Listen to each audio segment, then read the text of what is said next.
السلام علیکم ورحمۃ اللہ وبرکاتہ. ملم چټول بروغ جوړ دی.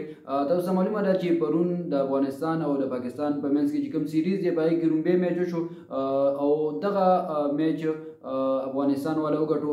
نو رومبه افغانستان چې د افغانستان چې څومره رونه دي هغه ټول ته په دغه میچ ګټلو باندې مبارکي وایم او ډیر زیات ښکلی میچ شو.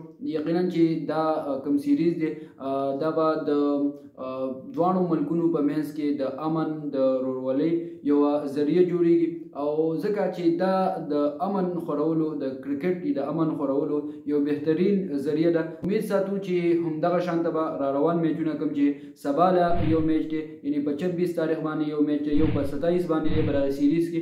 نو په دغه کې به ان شاء الله همدغه شان په امن باندې کلاریان هم اوسیږي او دغه شان چې کوم تماشګیر دي کوم چې کراود دی هغه به هم د دوه سایډ نه ډیر په امن سره اوسیږي. دغه زمونږ امید وي. په دوبۍ کې چې کوم زمونږ رونه دي کاغه د پاکستان دی او کاغه د افغانستان سره تعلق ساتي، دغه ټولو ته دغه پیغام لرم چې څوک هم د سټیډیم ته ځي د میچ کتلو لپاره نو ډیر زیات د امن او د رورولۍ مظاهره وکړي. داسې هیڅ قسمه حرکت تاسو مه کوئ چې د هغې د وجې نه تاسو او ستاسو ملک هغه بد ښکاري. که هغه د افغانستان رونه دي او که هغه زموږ د پاکستان رونه دي نو ډیر زیات احتیاط وکړئ. دغه احتیاط ستاسو لپاره بهتره دی.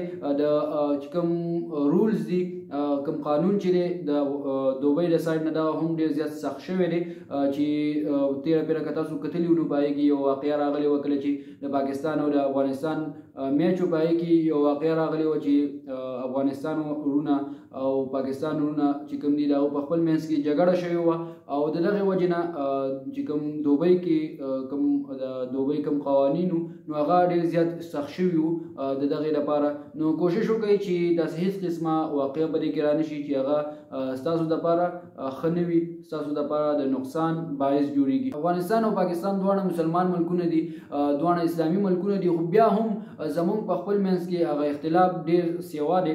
نو پکار ده چې دغه اختلاف ختم شي او موږ په رورولۍ باندې دواړه ملکونه موږ په امن باندې دواړه ملکونه ژوند تیر کو. که زمونږ وګورئ زمونږ روایات، زمونږ رسم و رواج، زمونږ لباس، زمونږ مذهب ټول یو دي، خو بیا هم زمونږ په خپل منځ کې ډېر زیات اختلاف دی. نو پکار ده چې دغه اختلاف دغه موږ ختم کړو. دغه اختلاف د یو څو خلکو د وجې نه دی، که هغه د افغانستان د سایډ نه وي، که هغه زمونږ د پاکستان د سایډ نه وي، هغه نفرت خوري په د دواړو ملکونو د دواړو قومونو په منځ کې. نو پکار ده چې دغه خلک دغه منع شي د خپل داسې حرکتونو نه چې هغه نفرت دغې سره خورېږي چې موږ یو بل ته ردې بدې نه وایو، موږ یو بل ته کنځل نه کوو، موږ ډېر په احترام د یو بل سره ملاویږو، ډېر په احترام باندې یو بل له پیغام ورکوو. نو دغې سره به انشاءالله چې زموږ په خپل منځ کې د افغانستان او د پاکستان په منځ کې به دغه رورولي او دغه امن برقرار وي.